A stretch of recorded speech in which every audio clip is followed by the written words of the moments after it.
For 157 USAF pilots stationed in Vietnam, a single song's name would take on special significance and eventually become legendary. The song's name? Misty.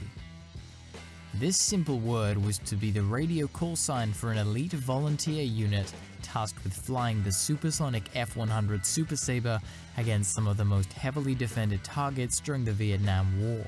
Their mission was straightforward: to fly as fast-forward air controllers low over the dense jungles of Laos and North Vietnam for hours at a time, spotting enemy positions, troops, trucks, and equipment, then directing airstrikes on them. But as simple as it sounds, their job was anything but. The enemy made sure of that.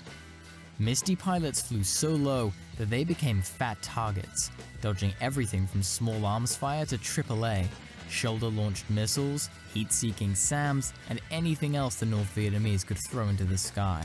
This unit drew in a special breed of men: adventurers, adrenaline junkies, patriots, the tenacious, and determined alike. But those seeking adventures soon found that they'd signed up for one of the war's most demanding, dangerous, exhausting jobs, but also the most exciting flying a fighter pilot could find in Vietnam.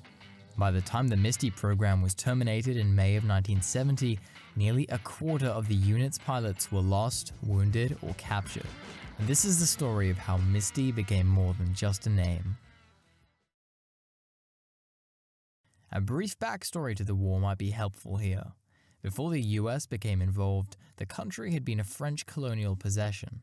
By 1954, a large-scale communist-led resistance movement had defeated the French in the Battle of Dien Bien Phu, leading to the Geneva Accords, temporarily dividing the country along the 17th parallel into North and South Vietnam. The North was communist, while the South, backed by the US, was supposed to be a democratic alternative.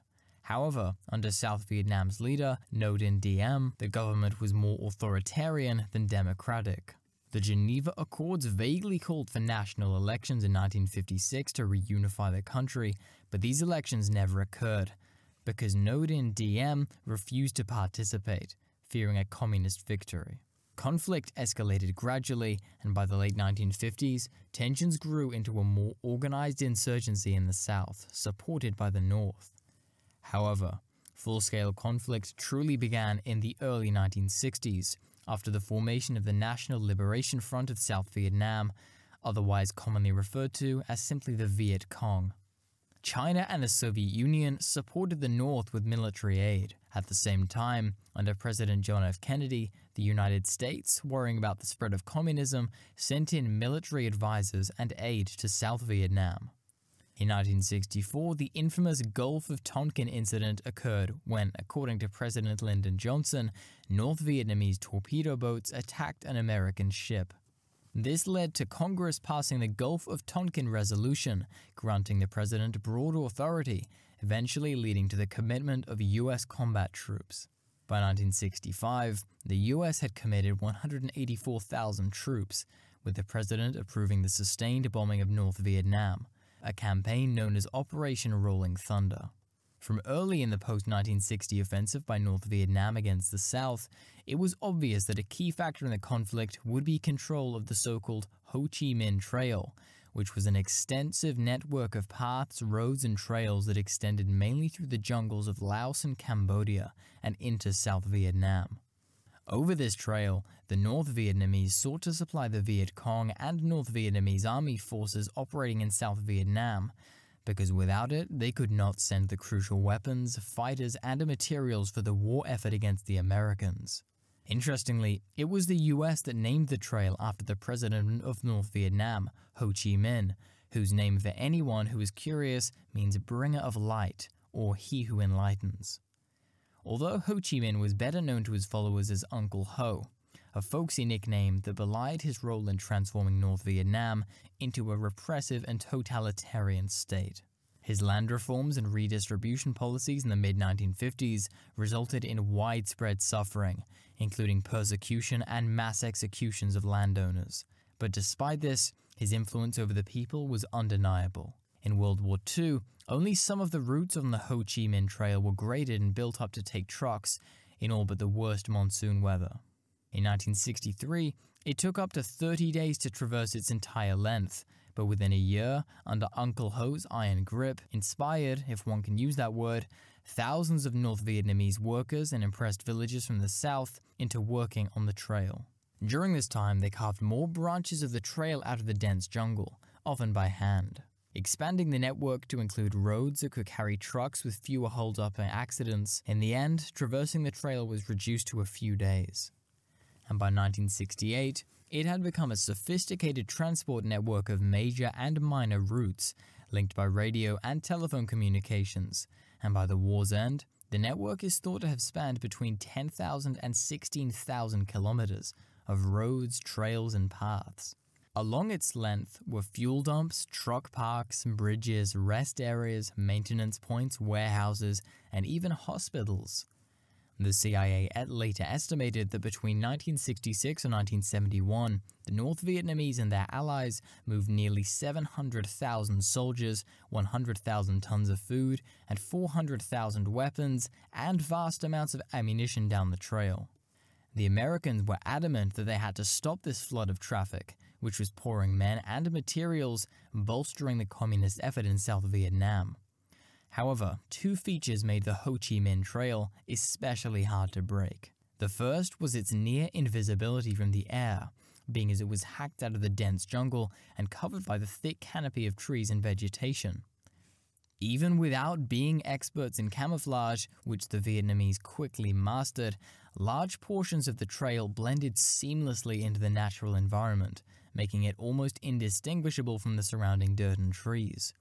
Even after U.S. attempts at defoliation of the trees using Agent Orange and other highly toxic herbicides as part of a defoliation program during Operation Ranch Hand, it was no easy matter to find the trail at all from the air.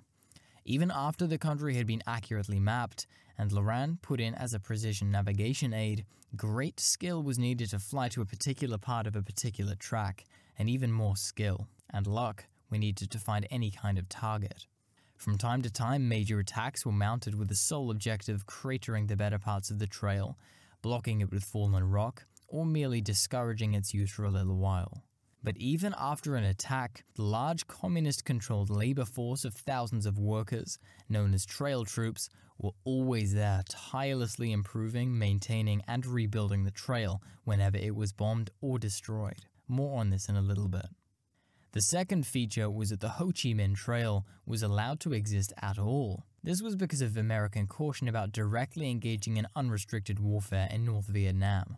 The US was concerned about China becoming directly involved in the war, even though they were known to be providing weapons, supplies, and financial aid to North Vietnam alongside the Soviets. The Americans were wary of bombing too far north, as a dead Chinese or Soviet technician or advisor taken out by an American bomb might give their governments the pretext they needed to intervene militarily, as China had done in Korea.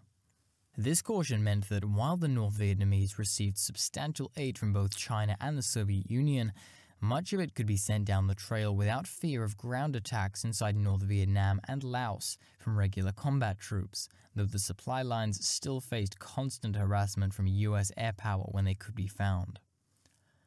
Although North Vietnam was heavily bombed during Operation Rolling Thunder, which lasted from early 1965 to 1968, the bombing campaign was not as effective as hoped, partly due to restrictions on bombing key targets. Hanoi, the capital, a buffer zone near the Chinese border, and the port of Haiphong, where it's estimated that around 80% of Soviet and Chinese supplies were landed, were initially off-limits to bombing. You should have been able to pick out the strategic and tactical targets that air power could destroy to shape the outcome of the war. Misty 86, Ron Fogelman remembered. When you were not permitted to do that, you were just fighting everything on the fringes. Haiphong was totally off limits. Misty 30, Mick Green said. The main thing was we couldn't hit dams. Those were absolutely off limits, according to McNamara and his group. He added, referring to U.S. Defense Secretary Robert McNamara. And power plants were off limits. The fear was apparently that if we hit too many of those targets, it would bring the Chinese into the war. And they were very, very reluctant to let the Chinese have an excuse to come down and help, like they did in Korea a few years before. If parts of North Vietnam, particularly Haiphong, were off limits, meant that supplies could continue to arrive in the country. With supplies regularly arriving in the country, the Ho Chi Minh Trail would remain a fixture of the war for the foreseeable future. Therefore, cutting the trail entirely, or at least restricting movements down it, was now a priority. This would mean locating the supply trucks and attacking them from the air. But first, these convoys would need to be found and marked by the forward air controllers. I want to say a big thank you to everyone for taking the time to watch. It means a lot for me to share my love of aviation with like-minded people. However, I have a small favor to ask of you. If you're enjoying this video, please press the like button. This small action makes a world of difference for a small channel like mine. Now back to the story. I mentioned in the previous chapter that two things made the Ho Chi Minh Trail hard to break. The first being the camouflage, or in layman's terms, finding the trail in the first place. In the early period, 1965 to 67, almost all air attacks were coordinated and directed using the traditional eyeball Mark I method by forward air controllers flying the prop-driven Cessna 01 Bird Dog, whose Continental flat six engine propelled its brave pilots at a stately 115 miles an hour. The FAC role was unenviable, if not a harrowing one. To be the most effective, they had to fly as close to the jungle canopy as possible, often in terrible weather, sometimes at night, at low speeds to increase their chances of spotting likely targets, marking it with a smoke rocket and calling in tactical airstrikes. Although the combination of low altitude and low speed improved the FAC's target finding and marking, it also made them vulnerable to anti-aircraft artillery and small arms fire. And as infiltration rates increased, so did the air defenses, which in turn also increased the losses of the slow FACs dramatically. However, a bigger problem was the almost complete absence of distinctive ground features, made this an arduous and time-consuming task, and even experienced attack pilots became confused by the directions, asking the FAC such questions as, Baron 1, but did you say about 100 feet to the east of the red marker near the southern face of the wood, or 100 feet to the east of a line joining that marker to the wood? By that time, whatever target might have been there had usually gone. In any case, only very good tactical crews could put down rockets or bombs with sufficient accuracy to reach the target. And to cap it all, the American bombs were at this time invariably ex-Korean or even World War II stocks. While I was researching the story, I read that when released in pairs, they sometimes detonated as they banged together directly below the attacking aircraft. If anyone has any other sources, please let me know. I found this claim fascinating. However, the destruction of the 01 by enemy fire and the loss of its pilot, Colonel Lester Holmes, it is claimed to have been a shoulder-launched missile on May 22, 1967, and more of the slow FAC were being shot down over the Ho Chi Minh Trail, highlighted the growing vulnerability of these aircraft in an increasingly dangerous war zone, making it clear that conventional FAC operations with the slow and vulnerable Bird Dog were becoming unsustainable. The Bird Dog was eventually replaced in most of its combat roles by the Cessna 02 Skymaster and Rockwell OV-10 Bronco. But the US Army kept the Bird Dog until 1974, as they liked its ability to operate out of small rough airstrips and its relatively low engine noise, giving it the ability to get up close to targets for spotting. At this time, officers with the 7th Air Force were tasked with going into the field and talking to troops and finding out what it would take to make their lives easier. They also went through every battle damage assessment report on every mission flown by the US Air Force. It was here that they noted a particularly poor performance in the area immediately north of the demilitarized zone and northern Laos. While the Americans had access to the reconnaissance aircraft such as the RF-101, it took time for the pictures to be developed, and the traffic moving down the trail was, by necessity, highly mobile. This meant that what was there one day was not necessarily there the next, or even an hour later. Therefore, a solution was needed that would allow them to react more or less in real time. The US Department of Defense had, in the meantime, been busy working on various improved ways to locate the enemy. One project that deserves special mention is Igloo White. The idea behind Igloo White was simple. Any object moving on the Earth's surface generates noise and vibrations. For example, people and cars can be detected by sensitive instruments from considerable distances. Igloo White was therefore based on dropping such instruments where the enemy infiltrators might be likely to pass. There were various types of sensors, and they were used in the thousands. The most common, ADSID, or Air-Delivered Seismic Intrusion Detector, was about 3 inches in diameter and 31 inches long and shaped like a rocket. And these were released by F-4 Phantoms and would plunge into the ground, leaving only the tail prongs, which acted as antennas, visible.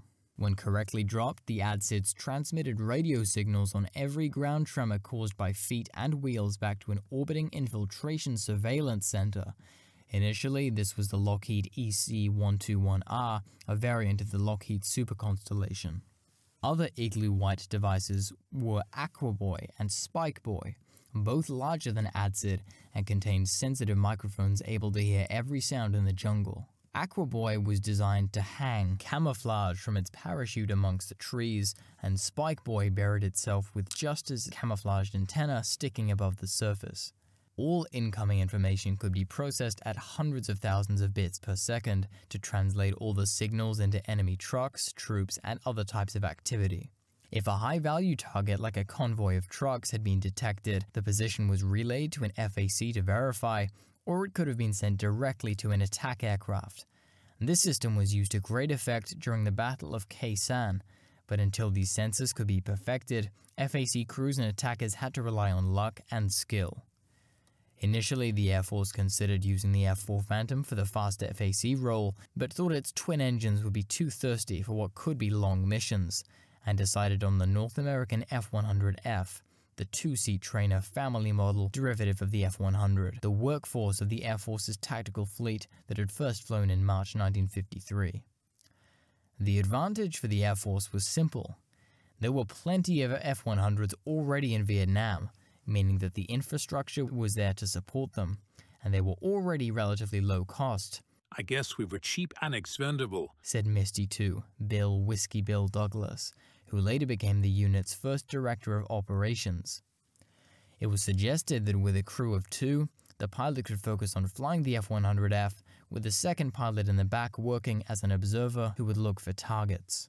Once a suitable target was found, they would mark it with white phosphorus smoke rockets, known as Willie Pete, and then use that to help direct fighter bombers onto the targets. This was hoped to happen as close to real time as possible. In the words of a USAF staff officer, "They would be quick enough to catch the Viet Cong moving in the open with their pants down."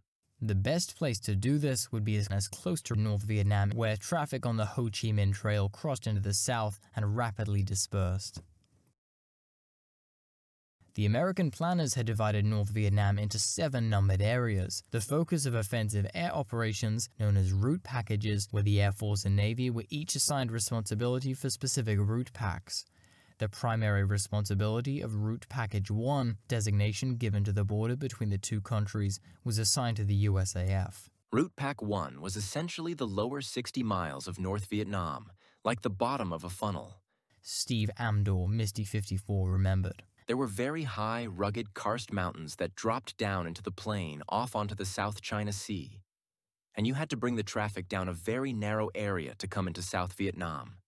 What they needed was a base as close to this funnel as possible, and that was to be found at Phu Cat, which was around 230 miles north of the South Vietnamese capital, Saigon.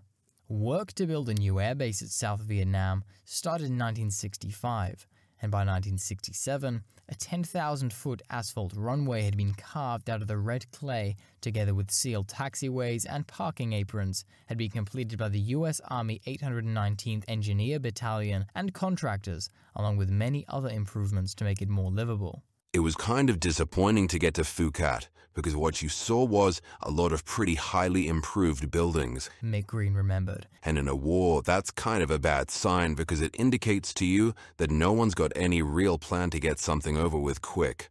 Misty 75, Chuck Holden said. Most, if not all, of the aircrew were living in trailers, and mostly 2 to a trailer, sometimes 3. A couple of the squadrons were still in what we'd call the Southeast Asian hooches, which had the wood louvered sides for ventilation. And if you didn't mind powdered eggs or canned milk, it wasn't all that bad. It wasn't all that good either, but it wasn't all that bad. It was here that Detachment 1 of the 416th Tactical Fighter Squadron, known initially as the Commando Sabre operation, was duly formed. Their role was to engage and halt southward the flow of enemy equipment and artillery along the Ho Chi Minh Trail, and deny both the Viet Cong and the North Vietnamese Army the material they needed to fight the war. Pilots for this unit were brought in on a strictly volunteer basis for 120 days or 75 missions, whichever came first, although this was later revised downwards to around 50 to 60 missions. However, the newly formed top-secret Commando Sabre operations needed a radio call sign. It was the unit's first commander, Major George Bud Day, who assigned it the now famous Misty handle after hearing the famous song by Johnny Mathis, simply because in his words, "It came about because it was just a great song. I was in Vegas, I think, in the late 1950s, the night it was introduced. The guy played it on the xylophone first, then switched over to the piano. He wasn't a very good singer, but it was such a remarkable song, it brought the house down." Day came with an interesting backstory and would, in due course, become America's most decorated warrior since General Douglas MacArthur. At this time, he had already flown 2 tours in the F-100 and had 5,000 hours of flying time logged, with 4,000 of those in fighters. Before that, he'd served as a Marine in the Pacific during the Second World War, after which he trained as a lawyer and then became a USAF pilot in time to complete 2 tours of Korea flying the F-84 Thunderjet.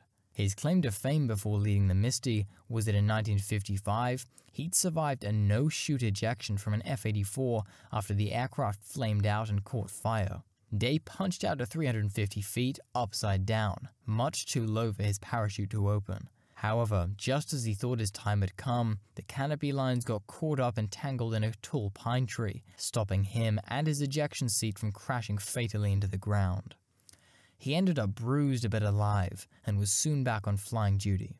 The unit flew its first mission on June 28, 1967, with the unit's first commander, Major George Bud Day, at the head of 16 volunteer pilots, and it was not long before it started to attract more volunteers to join up who had heard about it through back channels and pleaded to join the secretive unit. "I had trained to be a fighter pilot in combat for about 8 or 9 years," said Misty 41 Charlie Summers. "So my goal was, well, the government spent all this money training me, I should go reward them with flying combat and doing the best job I could. And that's kind of how the Misties got Misty pilots." Ron Fogelman agreed. "We were fighter pilots in the United States Air Force, but ones who wanted to go the next step beyond that, what is it that I can do? What is it that is out there? It was those kinds of people that liked responsibility, they liked hanging it out a little bit because someone had to do it." Don Shepard had a different take. "It sounded exciting," he said simply. "It sounded like an adrenaline rush. It sounded important. And so, that's the kind of guys that it attracted. So we had a bunch of guys up there that were adrenaline junkies and looking for adventure, and we sure found it in Misty. Big time." What made Misty an adventure, as Shepard called it, was that very rarely had fighter pilots been given such free rein, trolling over enemy territory looking for targets as they saw fit, with aircraft returning with battle damage every week, if not every day. In later years, it was enough for a pilot to say he had been a Misty in Vietnam for a room full of other pilots to go quiet, because as events were soon to demonstrate, it was a unit that demanded a very high caliber of aircrew. Aware that the Americans were hell-bent on trying to, if not destroy the trail, at least break it and disrupt movements, the North Vietnamese set about fortifying important locations along its length with robust air defenses. Among these defenses were a few types of surface-to-air missiles, the most widely used of which were generally the Soviet-designed SA-2 Guideline or the S-75 Dvina, as the Soviets knew it. A more advanced version, known by NATO as the SA-3 Goa or the S-125 in Soviet circles, later joined the air defense arsenal. These missiles were highly effective against low-altitude targets, equipped with a high-explosive fragmentation warhead that detonated near the target, releasing shrapnel to damage or destroy aircraft. The SA-3 had a dual-stage design, with a solid rocket booster and a second stage for extended range and altitude control. The smaller main stage had a solid propellant sustainer motor with an 18.7-second burn time. The SA-3 system came in two different versions. The smaller of the two had a 60-kilogram high-explosive warhead and a range of about 15 kilometers. Then there was the SA-7 Grail, or Strela 2, a shoulder-launched, heat-seeking system used against low-flying aircraft and helicopters. And in addition to these was the artillery, which started with 50 caliber guns, often placed in bunkers, constructed so that it could turn through 360 degrees. These guns had an effective range of up to about 1,500 feet. Although supposedly too low to trouble Misty pilots and wholly unguided, the Misty crews often flew lower to spot targets as small as a single truck camouflaged beneath trees, becoming fat targets for the guns. In time, pilots came to recognize their green tracer whenever they buzzed over something valuable to the North Vietnamese. Then there was a 14.5mm AAA that looked like a 50 cal but had 2 barrels in the case of the ZPU-2 or 4 barrels in the ZPU-4, which were all bigger, so big that it could only be moved by a vehicle. Their firepower was such that they could easily reach the altitudes where Misty missions were supposed to be flown. Deadliest still were the truck-sized 37mm guns, which had to be towed to their location. These were effective up to 8,000 feet and could even hit targets at 15,000 feet, meaning they were one of the Misty pilots' greatest enemies, with the majority of Misty losses attributed to this weapon. But even these paled in comparison to the 57mm guns. These were too big to be moved up and down the trail and were generally used to protect specific sites, such as essential river crossings, with 6 spread over a larger area than their 37mm counterparts. What made them more effective was that they were radar-guided, using the SON-9 gun laying radar, known to NATO as Firecan. Ironically, this was based on an American design, whose plans were sent to the Soviet Union as part of the military aid package during the Second World War, and it could direct a fatal burst as high as 12,000 feet, easily high enough to take down an F-100F. I watched those tracers come up and streak past the fuselage and canopy. Wells Jackson remembered. The 37mm rounds looked like flaming golf balls, and 57mm looked like flaming baseballs. A shock wave comes off the nose of each round as it goes through the air, and when a round comes very close to the fuselage, the shock wave pushes against the metal skin of the airplane, causing it to pop in and out. This oil canning sounded just like someone was taking a hammer and striking the side of the airplane. During my first rides, this was very disconcerting. However, the pilots I flew with were experienced and seemed to be oblivious to the fact that there were large chunks of red-hot steel surrounding high explosive charges, traveling at very high velocities just outside my plastic canopy, sent our way on purpose by an enemy force that was trying to end us. Instead of reacting to the obvious danger, they calmly pointed out the different characteristics to me so I could identify the different rounds by myself in the future. Don Shepard and Jim Fiorelli were flying at 1,500 feet trying to locate a fast-moving truck that disappeared into the jungle canopy. The two recalled that a flaming lance-like object flew from right to left about 1,000 feet in front of our airplane. Their intelligence briefing hadn't told them that the Soviet Union was now providing large quantities of shoulder-launched SAMs to the Vietnamese. Fiorelli remembered asking why this was. He said they are low-altitude missiles, and we just assumed you guys obeyed the rules and flew at 4,500 feet and wouldn't be affected. There's no record of how this particular interaction ended. The pilots reported to the operations hut 2.5 hours before the first flight of the day for a briefing that covered the last 24 hours, and received intelligence briefings on matters of significance such as aircraft and crews lost the previous day, updates on AAA locations, weather, and any new photographs or intelligence gathered from previous sorties. Given the remote nature of the Ho Chi Minh Trail, much of this information was crucial for updating maps lining the walls of Misty's intel rooms, which grew thicker with markings each day, everyone representing Misty finds and targets. Each crew received an air tasking order, commonly referred to as a fragmentation order, or FRAG, which specified their time over the target and when they needed to leave for refueling. The crewman in the rear seat, known as the GIB, short for guy in back, would prepare his camera, typically a 35mm Pentax with a telephoto lens, to capture images of targets. He also carried a grease pencil to jot down notes directly onto the canopy or in a notepad. The jib was along for the ride, said Misty 33, James Hogg Piner. He'd call in the coordinates, hoping the dumb son of a bitch up front wouldn't get him killed. Both would then head to the life support station. Here, they'd put on their combat flight gear, pack an extra survival radio, and pick up bottles of frozen water. They were at their F-100F about 45 minutes before takeoff and duly ran through the pre-flight checklist before getting airborne. The aim would be to get away before dawn to be over Route Pack 1 or in the pack as the sun came up, since this made it easier to see targets on the ground. We take off out of Phuket and go north. Bevino remembered. We look for SAMs, truck parks, fuel storage, supplies, gun sites, anything military that moves. When we find it, we act as FACs, fast FACs. To help them mark the targets, the Misty carried 2 LAU-59 pods, each with 7 2.75-inch folding fin rockets armed with Willy Pete. This load conserved fuel while allowing for accurate target marking for fighter or bombers, usually F-4s from Da Nang or Navy A-4s or A-7s from one of the carriers out in the Gulf of Tonkin. Or sometimes they got F-105 Thunder Chiefs, but they could also pack a punch on their own. One of Bud Day's missions in August 1967 showed that Misties could be effective in their own right. On one flight, he saw an irregularity in the jungle below him, which led to him seeing a camouflaged road and a small truck in the trees. He fired a rocket and the truck blew up. He made a second pass over the area, fired another rocket, and found that it set off a series of explosions that blasted the camouflage away, revealing numerous parked trucks around the SAM site that was supposed to be guarding them. On one flight, Misty 9, pilot Chuck Turner fired a rocket to mark a barge, causing an explosion which destroyed it.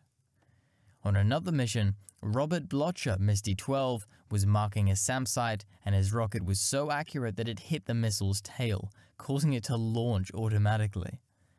For maximum endurance, the F-100 also carried a pair of 335-gallon drop tanks, which added 5,000 pounds of additional fuel that kept each Misty on station for half an hour longer until it needed to refuel. The Super Sabre twin M39 cannon carried a few hundred rounds of high-explosive incendiary ammunition with a 3,500-foot range that was used for keeping enemy soldiers away from downed pilots or for high-value targets that might quickly escape. With the checks completed, the Misty took off and climbed to 20,000 feet. The first sortie of the day was designated as Misty 11, with the second mission having the call sign Misty 21, and so forth, continuing in sequence. On particularly active days, there could be as many as 4 missions. Once they were at altitude, the crew spoke to Panama, the radar site at Da Nang responsible for directing traffic to Route Pack 1. During the 30-minute flight to North Vietnam, they contacted Airborne Battlefield Command and Control Centers, such as Hillsborough, Cricket, and Moonbeam, who controlled the traffic over the route packs, and received updated intelligence or instructions and proceeded to recce the area looking for moving vehicles and targets of opportunity. If fighters were available, targets were marked and attacked. After just 30 minutes, the Misty would break off and head for the KC-135 tanker, which would be flying over Laos, Thailand, or the Gulf of Tonkin. The process took about half an hour, then back in for the second spell over Route Pack 1 or Laos, where they'd mark targets for the Thunder Chiefs for up to an hour before refueling for a second time before its third and final spell over the target. Unless a pilot was shot down. Then the Misties would help coordinate rescues and would stay up and refuel as many times as needed until A-1 Sandys and HH-53 Jolly Green helicopters arrived. In fact, between 1966 and 1967, a third of Misty missions involved rescue combat air patrol. It took about 30 minutes from takeoff to get to North Vietnam, maybe a little bit less depending on the weather. Mick Green remembered. But normally, we'd start working within about a half hour of when we took off.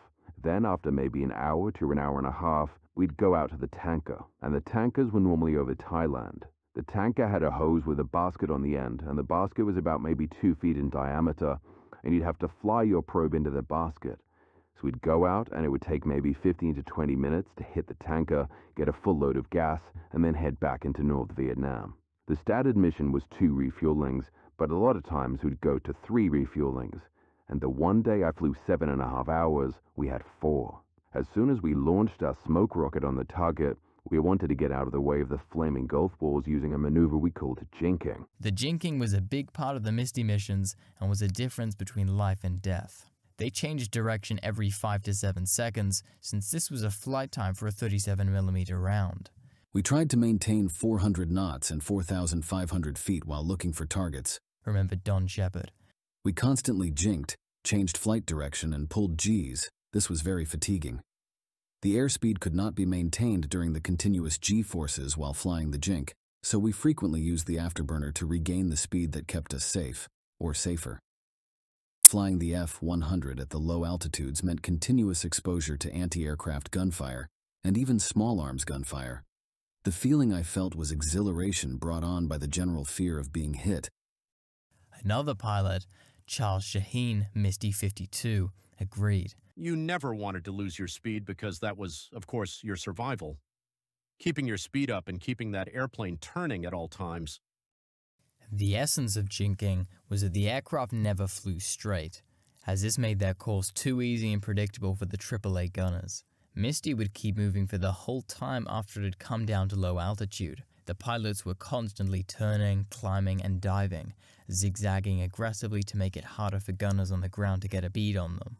Another rule was once a road had been sighted, never to fly along it but crisscross it in an S pattern. The other rule was to pay attention to the cloud base. If it were lower than 7,000 feet, the Misty would be silhouetted against it and easy to spot for the gunners on the ground.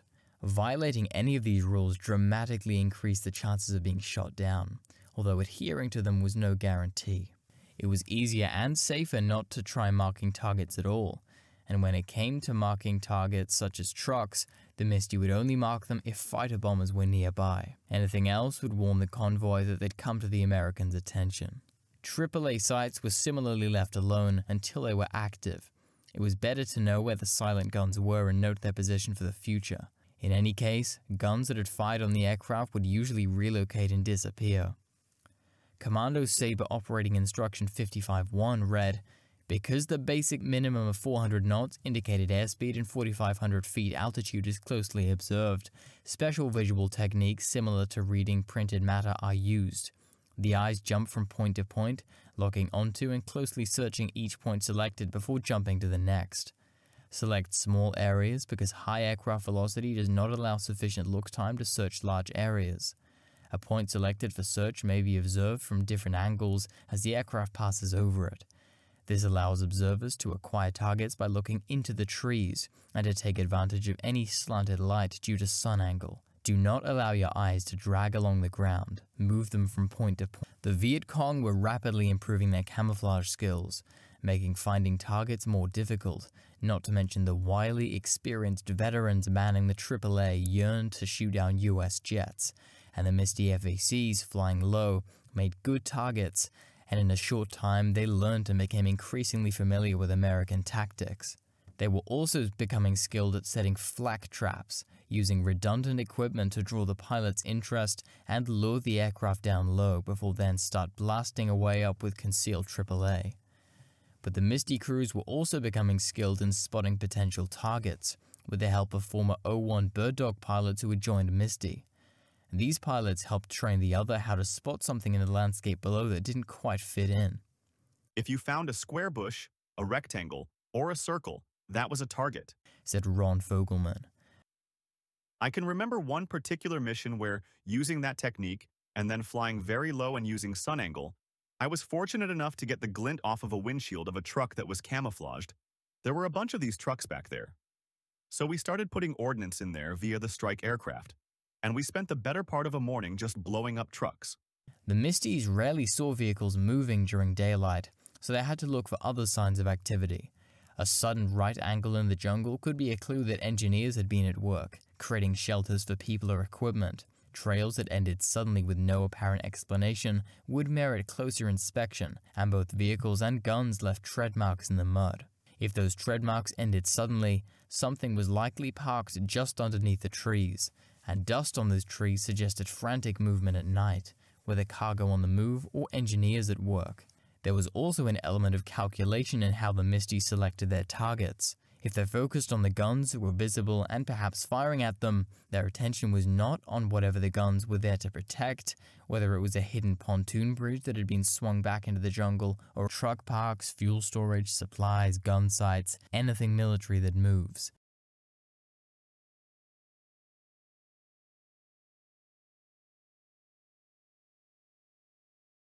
And then there was the kid on the karst.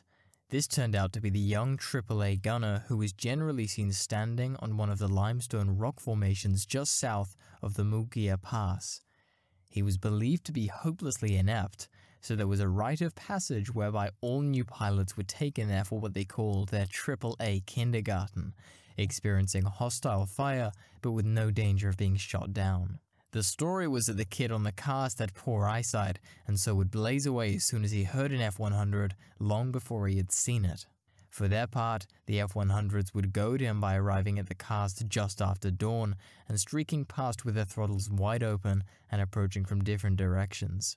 The fire would always fall behind the aircraft, and there was an informal agreement: don't attack the kid on the karst in case he was replaced by someone with better eyesight and superior self-control. The first targets would be marked on Misty's return from their initial refueling. In response to a call from nearby F-4s or Thunder Chiefs, Cricket would notify Misty that there were aircraft in the vicinity with bombs and open for business to set a rendezvous point. Once the aircraft had spotted each other, the Misty would lead them out to the objective and start a long curving approach, firing its rockets as it rolled out wings level. As the cloud of white phosphorus from the Willy Pete rose above the target, the Misty would roll 30 degrees off right bank, pulling about 4G. As the aircraft's nose hit the horizon, the F-100F would go inverted to view the rocket strike. The crew would shout, "Hit my smoke," then zoom back up to the relative safety of 10,000 feet. The F-4 or thuds would then duly roll in, observing a simple maxim: fast pass, haul ass. We could put a smoke down, remembered Ron Fogelman. And we like to brag that once we put a smoke down, it was always right on the sights, and we'd just say, "Hit my smoke." But every now and then you used to have to say, "See my smoke? Hit 100 yards north of it." The Misty pilots were constantly under fire, returning with damage more often than not. Pilots came and went quickly after realizing what this top-secret unit was expecting of them. Suddenly, flying back and forth over North Vietnam at low level and constantly getting shot at did not sound as appealing as first imagined. In July 1967 alone, they flew 82 missions and discovered 150 truck parks, bridges, fords, and other targets in areas that would have been fatal to the slow-moving Cessnas. Intelligence gathered off the back of the later Operation Neutralize suggested that Misty's strikes were twice as effective as others.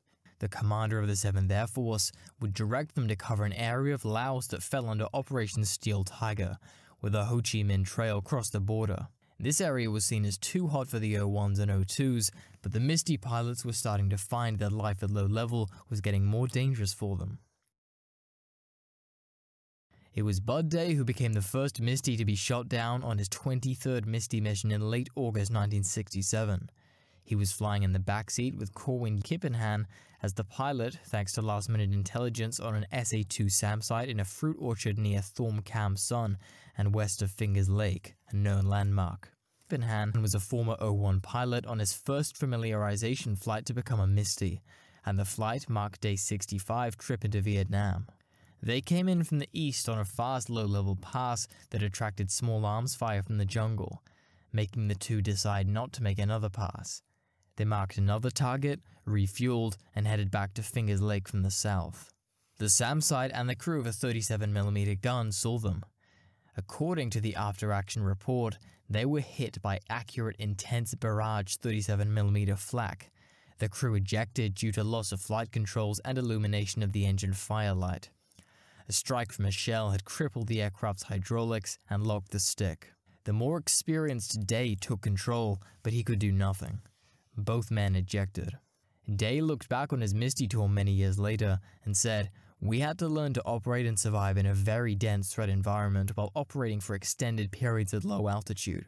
It was dicey stuff. Our loss rate during the first 6 months was 42%. That's steep, expensive, and a tragic learning curve." Cricket, the orbiting airborne command center, sent a Sikorsky HH-63 Jolly Green Giant helicopter to the location of the signal from each pilot's parachute beeper, but while it was able to locate and pick up Kippenham, Day was not so lucky. He had landed in a tree with his right arm broken in 3 places and injuries to one of his knees and an eye. A boy armed with a rifle took his watch, and another took his boots and combat knife. The helicopter swung past, close enough for Day to see a man in the door with a rifle that later turned out to be Kippenham. They had not seen him and flew away.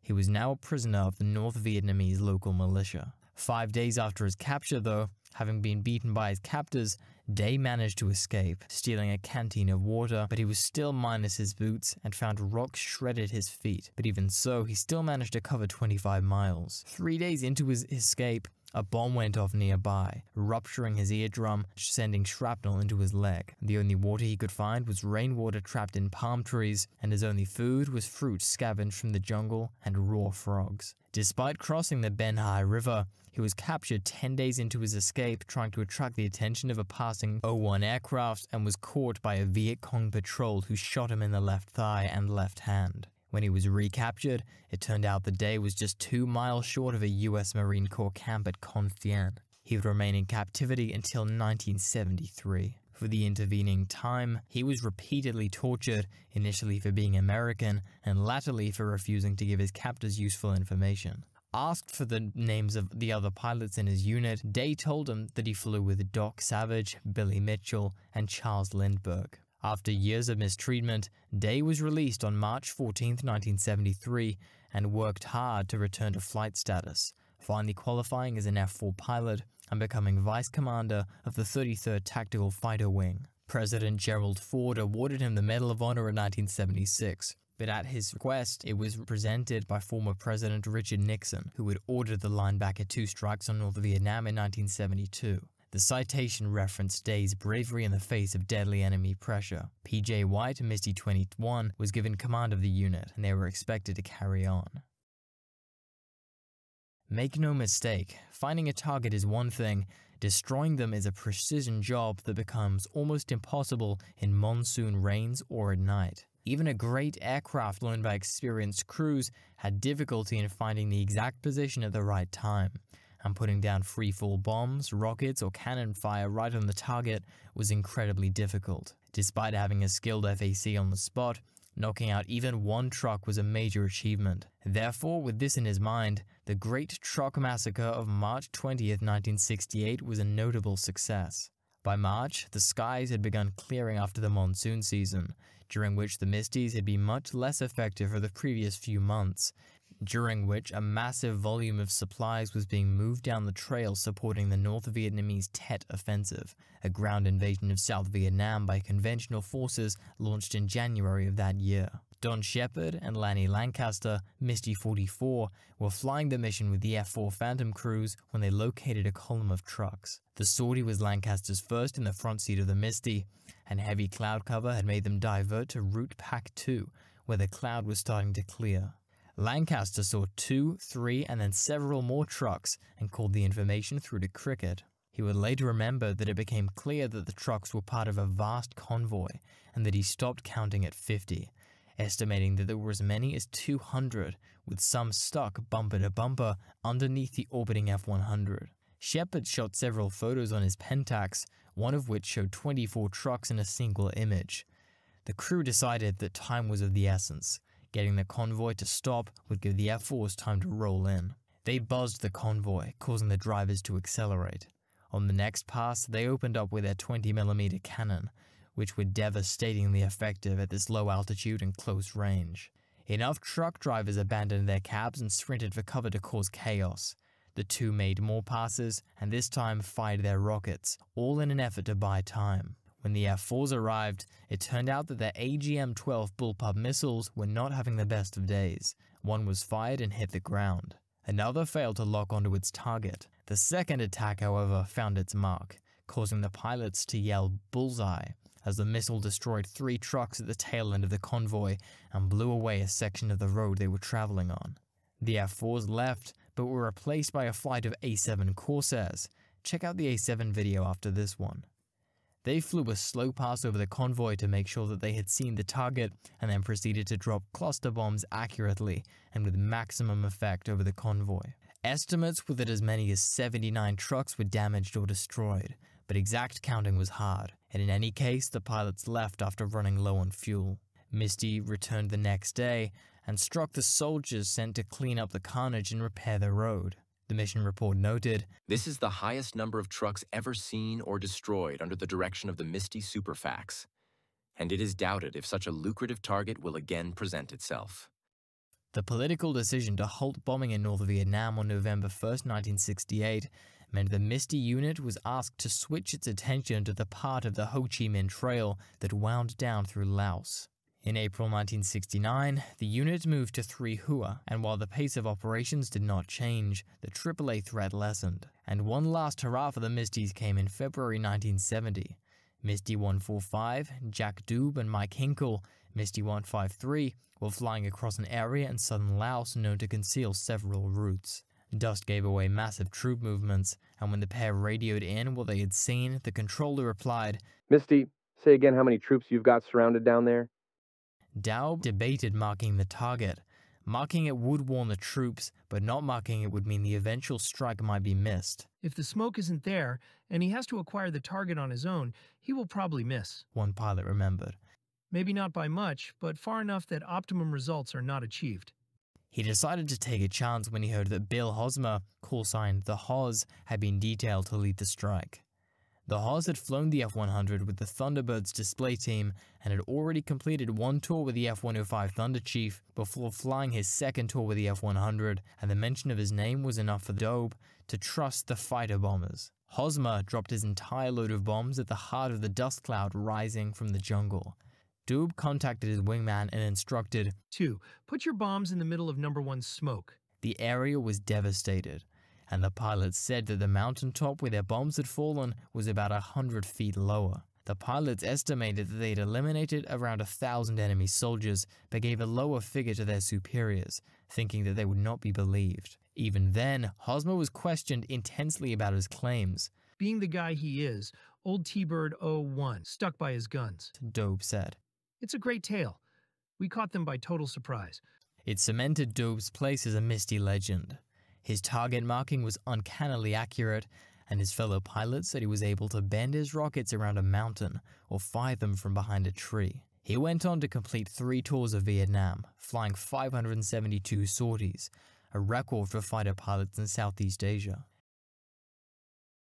2 aircraft were lost on the 18th and 19th of January 1970, and 8 more recorded hits over 19 days, pushing the minimum operating altitude from the treetops to 4,500 feet. Another aircraft was lost in late March, and more were recording more serious damage, further depleting the available airframes. Between the raised ceiling and dwindling supplies of F-100Fs, it was decided to end Commando Sabre for good on May 14, 1970. Between November 1968, when the bombing of North Vietnam had been halted, and the end of the program, Misties had flown 3,072 sorties and lost 11 aircraft. It had always been planned to phase out all the F-100s in 1970, and there were other reasons why this made good sense for Misty in particular. The F-100F had no radar warning receiver to track SAMs or AAA, nor did it have any countermeasure pods. A Misty crew only knew of imminent danger when Cricket or other aircraft warned them, or if they saw a missile streaking towards them. A total of 157 pilots flew with the unit, with 35 being shot down, 2 of them twice, a loss rate of 23%. 7 lost their lives and 3 were taken prisoner. A further 8 were shot down on other non-Misty missions, pushing the loss rate to 28%. I did control some memorable attacks as a Misty, said Tony McPeak, Misty 94. But the fact is, neither Misty nor anybody else succeeded in stopping traffic down the Ho Chi Minh Trail. Mission not accomplished. In the spring of 2000, a group of former American pilots who had flown the Misty missions returned to Vietnam to see what it was they had been trying to bomb 30 years before. The US State Department warned them to expect hostility, and the governing communist regime in Vietnam stipulated that they would have a local guide who would need 24-hour notice of where they planned to go. P.K. Robinson was shot down in a later mission in 1972 and spent 9 months as a prisoner of war. When I left in 1973, it never crossed my mind that I would ever go back. My wife kept asking me, "Why do you want to go back?" Ed Risinger had a different reason, remembering an old target. He said, "I wanted to see what was in that cave and the Mujia Pass." The State Department reports painted a very hazardous and unfriendly picture, wrote Mick Green later. How dangerous is it going to be this time?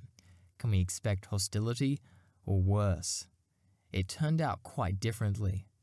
The people were very friendly, happy, and smiling, he added.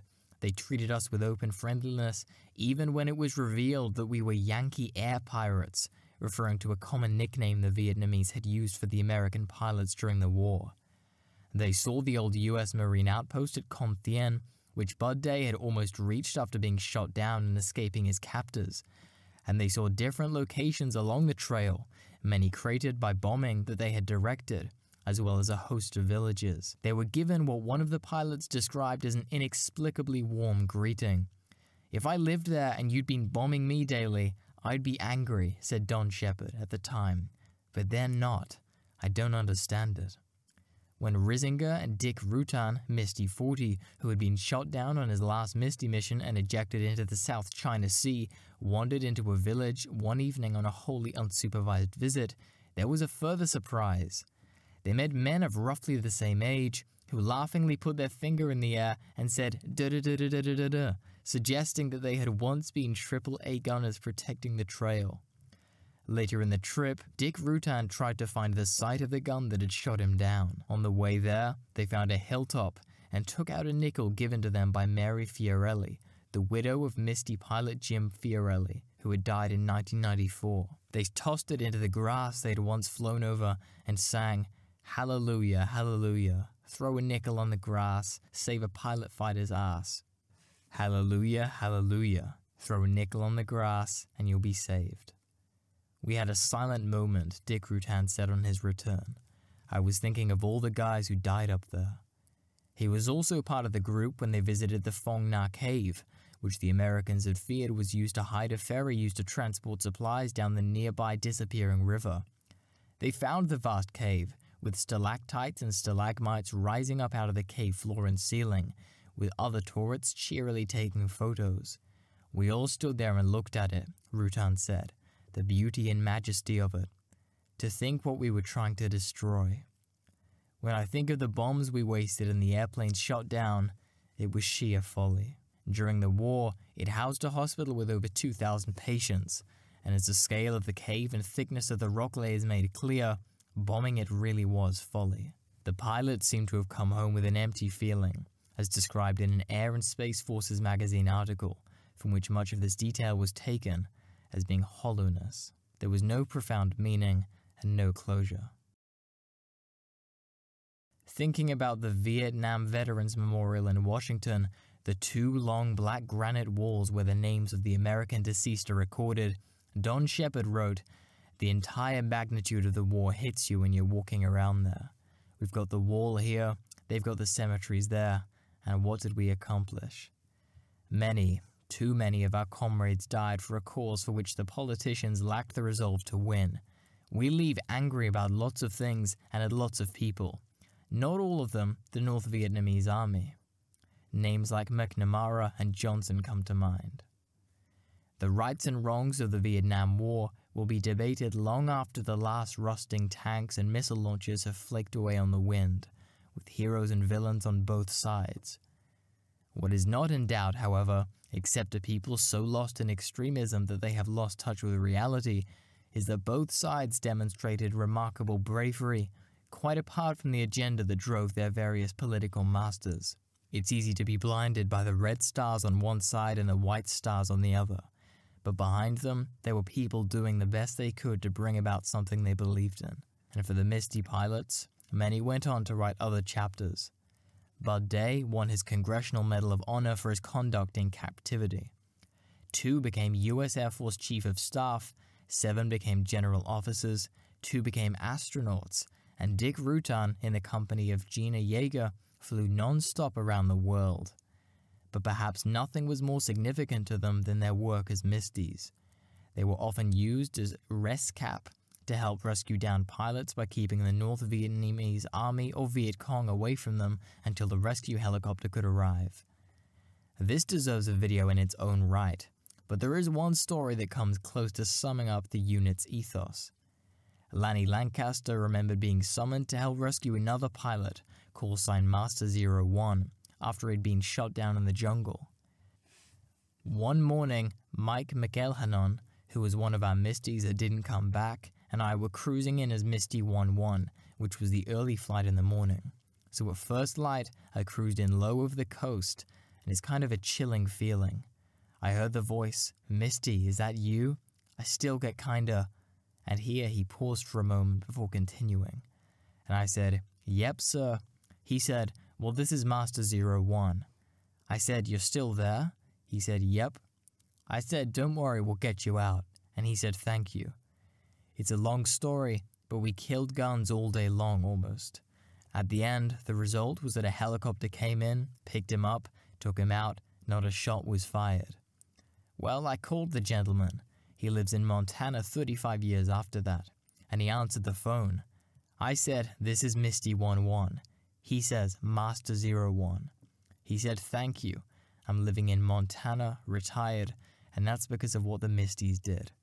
Those missions were very rewarding. I mean, we literally saved lives in my mind. So, I get kind of misty too.